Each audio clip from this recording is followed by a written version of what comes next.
students, myself Rubina Chaudhary, and today we are back with one more lecture of solution. Student, in our previous lecture we have discussed Raoult's law. Raoult's law is given for binary solution in which vapor pressure of any solvent can be known by knowing any one of them. Okay students, so now today what we are going to do is we are going to see what is ideal solution and what is non-ideal solution on the basis of Raoult's law. So student, now we are going to talk about ideal solution.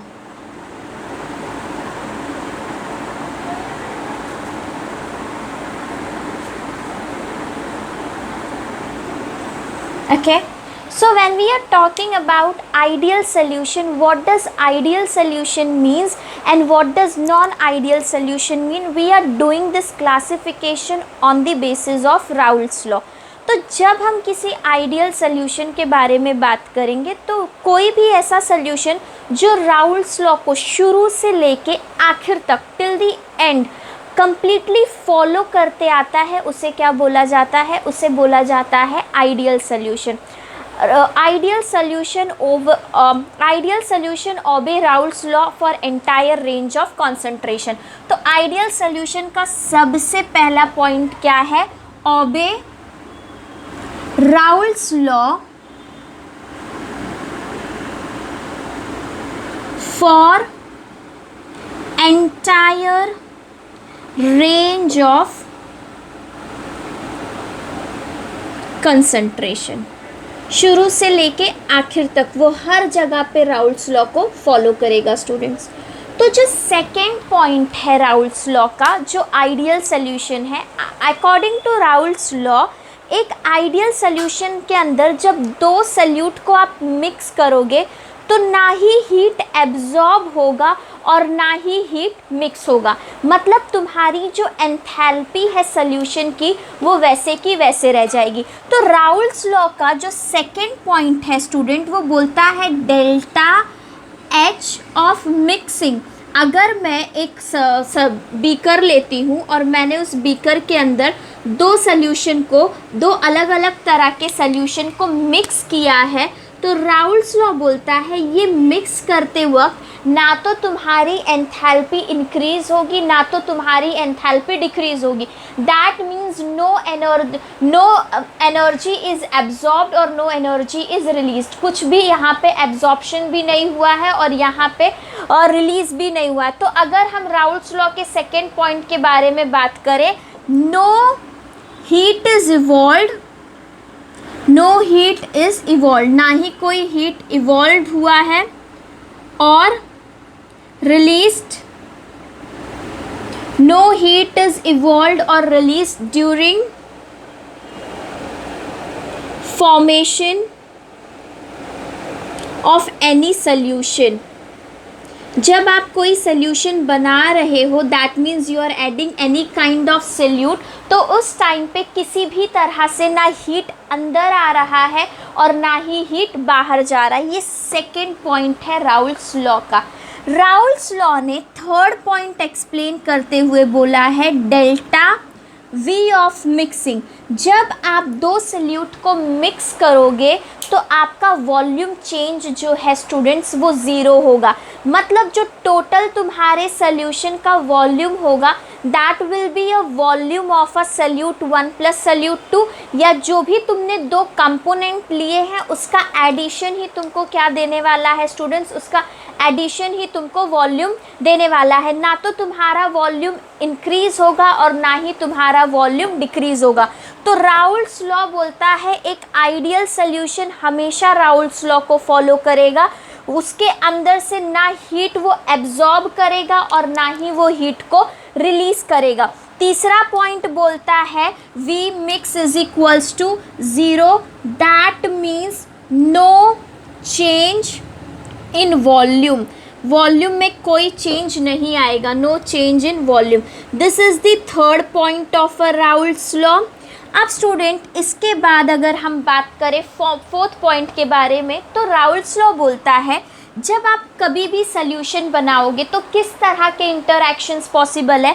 For an example, अगर मेरे पास एक beaker है और इस beaker के अंदर मैंने डाल दिया है बाहर से सल्यूट। ओके स्टूडेंट्स, मैं बाहर से इसके अंदर क्या डाल रही हूँ, सल्यूट डाल रही हूँ। तो सबसे पहला इंटरैक्शन किसके किसके बीच में हो सकता है, सॉल्यूट सॉल्वेंट के बीच में इंटरैक्शन हो सकता है, या अगर मैंने दो सल्यूट डाल दिए हैं तो सॉल्यूट सॉल्यूट के बीच में इंटरैक्शन हो सकता है, सॉल्यूट सॉल्यूट के बीच में इंटरैक्शन हो सकता है, या मैंने अगर दो तरह के सॉल्वेंट डाले हैं तो सॉल्वेंट सॉल्वेंट के बीच में इंटरैक्शन हो सकता है। ओके, ये पॉसिबिलिटीज़ होती है स्टूडेंट किसी भी सॉल्यूशन को बनाते वक्त, solute solute interaction, solute solvent interaction and solvent solvent interaction, इन तीनों तरह के इंटरैक्शंस की पॉसिबिलिटी है।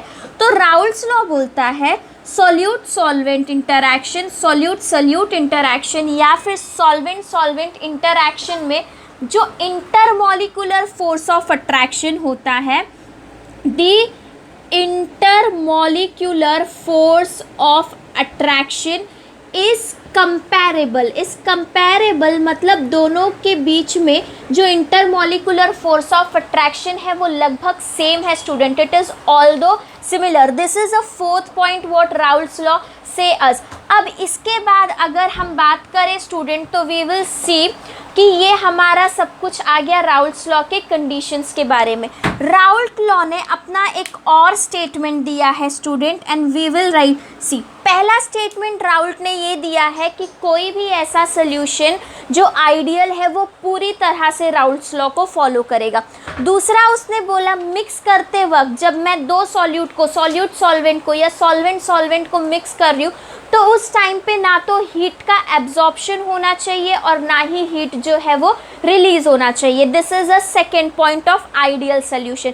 फिर तीसरा पॉइंट बोलता है बेटा कि जब तुम दो तरह के सॉल्यूट मिक्स कर रहे हो या सॉल्वेंट सॉल्वेंट मिक्स कर रहे हो, सॉल्वेंट सॉल्यूट मिक्स कर रहे हो, at that time your delta we should be exactly zero. कोई भी वॉल्यूम चेंज आपको किसी भी सोल्यूशन के बीच में देखने को नहीं मिलेगा।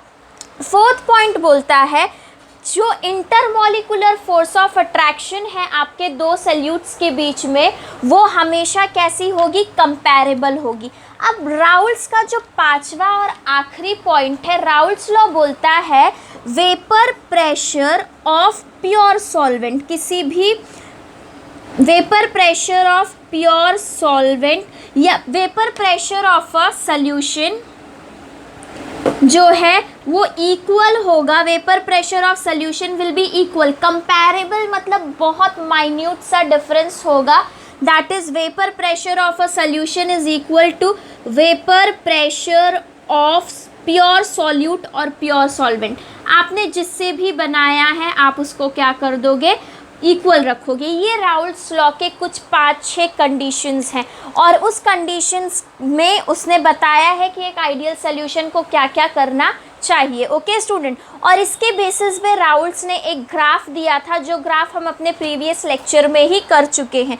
ये राउल्स लॉ का जो ग्राफ है बेटा ये आइडियल कंडीशन का ग्राफ है। This is known as a ideal solution and this solution completely obey Raoult's law. वो ये ग्राफ जो है हमने ये जो ग्राफ बनाया है इस टाइम पे हम बोलते हैं कि ये ग्राफ इस तरह से प्लॉट हुआ है कि पूरी तरह से राउल्स लॉ को फॉलो किया जा रहा है और ना ही हीट रिलीज हो रहा है ना ही हीट एब्जॉर्ब हो रहा है, वॉल्यूम चेंज भी ज़ीरो है, इंटरमॉलिक्यूलर फोर्स ऑफ अट्रैक्शन भी ज़ीरो है। ओके स्टूडेंट्स, तो ये हमारे पास कुछ पॉइंट्स थे आइडियल सोल्यूशन के। बट अब हर चीज़ आइडियल नहीं होती है, that we all know very well. तो आइडियल के बाद हमें ये देखना है कि नॉन आइडियल सोल्यूशंस कैसे होते हैं और नॉन आइडियल सोल्यूशंस में किस तरह का ग्राफ चेंज देखने को मिलता है, that we are going to see students right now.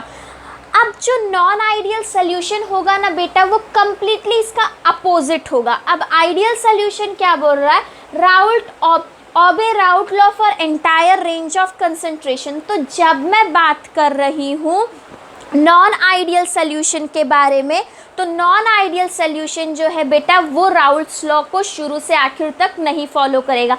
It does not follow Raoult's law completely. तो सबसे पहले अगर आपको ये नोट डाउन करना है तो स्क्रीनशॉट ले लो, and then we are going to write down points for non-ideal solution. Okay students? Okay, so now we are going to talk about non-ideal solution. non-ideal solution के points को हम बिल्कुल ideal solution के points से क्या करने वाले हैं students? compare करने वाले हैं. तो we are going to see what is non-ideal solution according to Raoult's law. तो पहला पॉइंट जो आइडियल का था वहीं से पहला पॉइंट नॉन आइडियल का भी आएगा.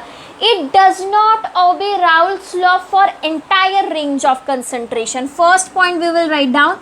It does not obey Raoult's law for entire range of concentration. ऐसा हो सकता है नॉन आइडियल सोल्यूशन की किसी भी स्टेप पे वो फॉलो भी कर रहा हो राउल्ट्स लॉ को, पर पूरी तरह से शुरू से आखिर तक वो कॉन्सेंट्रेशन को फॉलो नहीं करेगा. तो पहला पॉइंट बोलता है it does not obey Raoult's law completely. ठीक है स्टूडेंट्स. दूसरा पॉइंट हमने क्या बोलता है, हमने ये बोला था कि एक आइडियल सोल्यूशन में जो डेल्टा एच होगा वो हमेशा ज़ीरो होगा at the time of mixing. तो नॉन आइडियल सोल्यूशन स्टूडेंट यहीं से डिराइव होगा. डेल्टा मिक्सिंग जो होगा वो हमेशा ज़ीरो नहीं होगा. मतलब जब आप किसी भी दो सॉल्यूट को सॉल्वेंट को या सॉल्वेंट को ऐड करोगे तो उस टाइम पे कुछ एनर्जी या तो रिलीज़ हो सकती है, कुछ हीट रिलीज़ हो सकता है या कुछ हीट को एब्जॉर्ब किया जा सकता है. तो that means there is a release of heat. या तो हीट रिलीज हो रहा होगा या तो हीट एब्जॉर्ब हो रहा होगा जब भी हम किसी भी नॉन आइडियल सोल्यूशन के बारे में बात करेंगे. तो ये सेकेंड पॉइंट था. थर्ड पॉइंट स्टूडेंट्स बोलता है कि delta V of mix will be not equal to zero. हमने क्या बोला, जब हम तो एक आइडियल सोल्यूशन बनाएंगे तो वॉल्यूम चेंज नहीं होगा, बट स्टूडेंट्स जब हम एक नॉन आइडियल सोल्यूशन बनाएंगे तो वॉल्यूम चेंज होगा. That means delta V will be not equal to zero. हमारे पास ये जो ग्राफ था ये आइडियल सोल्यूशन का ग्राफ था. अब राउल्ट्स लॉ में ये तीनों पॉइंट तो ठीक है स्टूडेंट्स. अब जो हमारा फोर्थ पॉइंट होगा बेटा, उस फोर्थ पॉइंट ने इंटरमॉलिक्यूलर फोर्स ऑफ अट्रैक्शन की बात करिए. राउल्ट्स लॉ ने बोला दो सॉल्यूट दो सॉल्वेंट या सॉल्वेंट जिसका बीच में तुम सोल्यूशन बना रहे हो उसका इंटरमॉलिक्यूलर फोर्स ऑफ अट्रैक्शन लगभग सेम होगा. बट एक नॉन आइडियल सोल्यूशन में ऐसा नहीं होगा. That means intermolecular force of attraction is not comparable. ये एकदम से कंपैरेबल नहीं हो सकता है. फॉर एन एग्जाम्पल मेरे पास एक सॉल्यूट था, ओके स्टूडेंट्स, और मेरे पास दूसरा सॉल्यूट आ गया. अगर इसका इंटरमॉलिक्यूलर फोर्स ऑफ अट्रैक्शन ज़्यादा था और इसका कम है तो what will happen, this all point we are going to see. तो राउल्ट्स ने बेटा इस पॉइंट को कंपेयर करने के लिए दो चीज़ें बोली. अगर बोला intermolecular force of attraction weak होगा, इंटरमॉलिक्यूलर फोर्स ऑफ अट्रैक्शन अगर वीक होगा, इफ़ वीक, तो उसके लिए उसने एक अलग ग्राफ बनाया है. और अगर इंटरमॉलिक्यूलर फोर्स ऑफ अट्रैक्शन पहले से ज़्यादा स्ट्रॉन्ग होगा तो उसके लिए राउल्ट्स ने एक अलग ग्राफ बनाया है. अगर इंटरमॉलिक्यूलर फोर्स ऑफ अट्रैक्शन तुम्हारा वीक है then it is going to show you a positive deviation. तो आपको पॉजिटिव डेविएशन देखने को मिलेगा. दैट मीन्स अब यही ग्राफ के थ्रू हम पॉजिटिव डेविएशन और नेगेटिव डेविएशन को समझने वाले हैं. ये हमारे पास एक ग्राफ है. पहले हम आइडियल कंडीशन के लिए ग्राफ बना देते हैं. This is for my ideal condition. यहाँ पे मेरा x1 1 है और यहाँ पे मेरा x2 1 है. Okay students, this is a normal condition. अब बेटा अगर इंटरमॉलिकुलर फोर्स ऑफ अट्रैक्शन तेरी कमज़ोर हुई ना, अगर इंटरमॉलिकुलर, और ये एक मेरा ये वाला line, intermolecular force of attraction कमज़ोर हुई तो जो पहले प्रेशर इतना लग रहा था अब और ज़्यादा प्रेशर बनेगा, तो तुम्हें ग्राफ कुछ इस तरह से मिलेगा। जो ये वाली लाइन थी उसके बदले में आपको ये लाइन मिलेगी, जो ये वाली लाइन थी उसके बदले में आपको ऐसी लाइन, और जो ये वाली लाइन थी आपको उसके बदले में ऐसी लाइन मिलेगी। जितना weak intermolecular force of attraction होगा उतना ज़्यादा वेपर प्रेशर निकलेगा। राइट स्टूडेंट्स, तो पहले जब आपका वेपर प्रेशर इतना था, अगर intermolecular force of attraction weak होगा तो वो वेपर प्रेशर अब कैसा हो जाएगा, बढ़ जाएगा। तो this is known as a positive deviation. Positive में इंक्रीज हो रहा है क्या, तुम्हारा वेपर प्रेशर। ये जो पहले यहाँ पे था आइडियल के केस में, अब वो ऐसे हो जाएगा, और इस तरह के ग्राफ को हम बोलते हैं पॉजिटिव डेविएशन। ये जो हमारा ग्राफ है ये पॉजिटिव में इंक्रीज हो रहा है, so we are going to call it as a positive deviation. Positive deviation students तब होता है जब इंटरमॉलिकुलर फोर्स ऑफ अट्रैक्शन कम है। जब इंटरमॉलिकुलर फोर्स ऑफ अट्रैक्शन पहले के मुकाबले कम है तो पहले से ज़्यादा वेपर्स बनेंगे और उसी की वजह से आपका ग्राफ जो है वो पॉजिटिव में जाएगा। अब दूसरी कंडीशन राउल्स ने बताई कि अगर आपके पास इंटरमॉलिकुलर फोर्स ऑफ अट्रैक्शन, जैसे मैंने 2 सल्यूट ले लिया और पहले के मुकाबले अब कम हो जाए इंटरमॉलिकुलर फोर्स ऑफ अट्रैक्शन, ये हम सबसे पहले एक आइडियल सोल्यूशन के लिए बना रहे हैं। ये हमारे आइडियल सोल्यूशन का ग्राफ बन गया। अब पहले के मुकाबले इंटरमॉलिकुलर फोर्स ऑफ अट्रैक्शन कम हो जाए मतलब गैस तुम्हारा जो है वो उतना ज़्यादा वेपर नहीं रिलीज़ करेगा, तो उस टाइम पे यू विल सी हमें नेगेटिव डेविएशन मिलेगा। नेगेटिव डेविएशन मतलब पहले के कंपैरिजन में अब हमारे पास वेपर प्रेशर कैसा होगा स्टूडेंट, कम होगा। So this is my negative deviation. This is what Raoult's law says for ideal and non ideal solution. Raoult's law ने बोला है सबसे पहले कि कोई भी आइडियल सोल्यूशन शुरू से आखिर तक, from right beginning till the end, वो क्या करेगा, राउल्स लॉ को ओबे करेगा completely for entire range of concentration. फिर वो बोलता है जब आप किसी भी आइडियल सोल्यूशन को बनाओगे तो उस समय पे ना ही हीट का एब्जॉर्प्शन होगा और ना ही हीट रिलीज होगी, मतलब delta H enthalpy change will be zero. जितनी एनर्जी पहले थी, जितना हीट पहले था, उतना ही स्टूडेंट्स बाद में भी रहेगा। फिर उसने बोला जब आप एक आइडियल सॉल्यूशन बनाओगे तो वॉल्यूम चेंज नहीं होगा। और लास्ट में बोला कभी भी आइडियल सॉल्यूशन में जब मैं दो सॉल्यूट सॉल्वेंट या सॉल्वेंट के बीच में देखूंगी तो उनका इंटरमॉलिकुलर फोर्स ऑफ अट्रैक्शन लगभग क्या होगा, सेम होगा। तो नॉन आइडियल सॉल्यूशंस वो सॉल्यूशंस हैं जो राउल्स लॉ को ओबे नहीं करते हैं शुरू से लेके आखिर तक। तो पहला पॉइंट वही है, it does not obey Raoult's law for entire range of concentration. It may obey at some particular time but not throughout the concentration. फिर तुम्हारे पास है enthalpy of a mixing is not equal to zero. That means जब दो non ideal solutions को, जब एक non ideal solution बनेगा तो वो बनने पे या तो हीट रिलीज होगा या तो हीट एब्जॉर्ब होगा। It will be not exactly same नहीं होगा। डेल्टा वी मिक्सिंग जो है स्टूडेंट वो भी नॉट इक्वल टू ज़ीरो होगा। दैट मीन्स वॉल्यूम चेंज होगा जब आप जब आप एक नॉन आइडियल सोल्यूशन बनाओगे स्टूडेंट्स तो वहाँ पे वॉल्यूम भी चेंज होगा। फिर उसने बताया कि राउल्स बोलता था कि इंटरमॉलिकुलर फोर्स ऑफ अट्रैक्शन बराबर होगा, तो इसने दो कंडीशन बताए कि इंटरमॉलिकुलर फोर्स ऑफ अट्रैक्शन ज़्यादा भी हो सकता है और कम भी हो सकता है। अगर इंटरमॉलिकुलर फोर्स ऑफ अट्रैक्शन कम है मतलब पहले के मुकाबले ज़्यादा वेपर्स बनेंगे and it will show a positive deviation. और अगर इंटरमॉलिकुलर फोर्स ऑफ अट्रैक्शन पहले के मुकाबले ज़्यादा है that means now vapour pressure जो पहले बन रहे थे उससे कम बनेंगे और उसी की वजह से हमें स्टूडेंट्स यहाँ पे नेगेटिव डेविएशन देखने को मिलेगा।